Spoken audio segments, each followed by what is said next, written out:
4 তারিখে একজনকে অবৈধ কাজে লিপ্ত অবস্থায় ধরার পরে এলাকার ছেলেপেলেরা যখন ধরে তখন এই জিনিসটা এলাকার কিছু সিনিয়র পার্সন এসে ঠিকঠাক করে দিয়ে ওই দিনকের মতো ঠিক হয়ে যায়। কিন্তু পরবর্তী দিন 5 তারিখের ঘটনা, 5 তারিখে ওই যাকে ধরছিল ওনার 2টা ছেলে এবং ওর সাথে আপনার কিছু ওর গ্যাংয়ের কিছু সদস্য এসে একত্রিত হয়ে আমাদের যে পার্থ, সজীব, আশিক, মৃদুল এক জায়গায় ওরা নামাজের পরে মাগরিবের নামাজের পরে এক জায়গায় ছিল, ওই অবস্থাতে এসে ওরা অতর্কিত হামলা করে।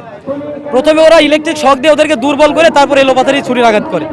যার ফলশ্রুতিতে এদের 3 জনকে রাজশাহীতে রেফার করছিল, একজনের অবস্থা মোটামুটি ভালো ছিল, সদর থেকে রিলিজ করে দেয়।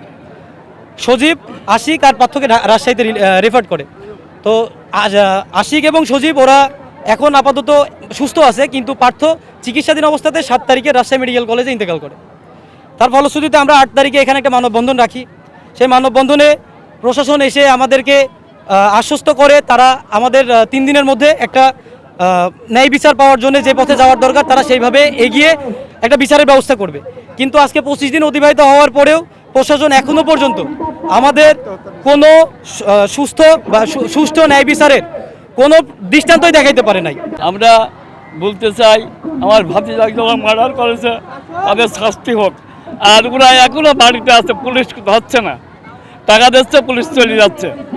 আমরা এই সুস্থ বিচার চাই, আর এমন ভাইস্তি ছেলেদের আমরা হারাতে চাই না। আমরা পার্থ হত্যার বিচার চাই। আজ কয়টা দিন হয়ে গেল পার্থ হত্যার কোনো বিচারই পাইনি। মনে হয় 26 দিনের ভিতরে পার্থ হত্যার কোনো বিচার নেই। প্রশাসক কি করছে? প্রশাসক মনে করেন ডিজিটাল বাংলাদেশের ভিতরে মানে সন্ত্রাসী ধরা কোনো ব্যাপারই না। সন্ত্রাসী ধরা মানে মোবাইলের মাধ্যমে যে মাধ্যমে আনা কোনো ব্যাপারই না। কিন্তু আজ গরিব মানুষ বিধায় এর বিচার হচ্ছে না, শাস্তি হচ্ছে না, এরকম তো কাজ না। আমার ছেলে একজনক মারা দেখি বাঁচাতে যায়, আমার ছেলেকে আজ জীবন দিতে হয়েছে। আমার ছেলে আজ কবরে, খুনি কেন বাইরে?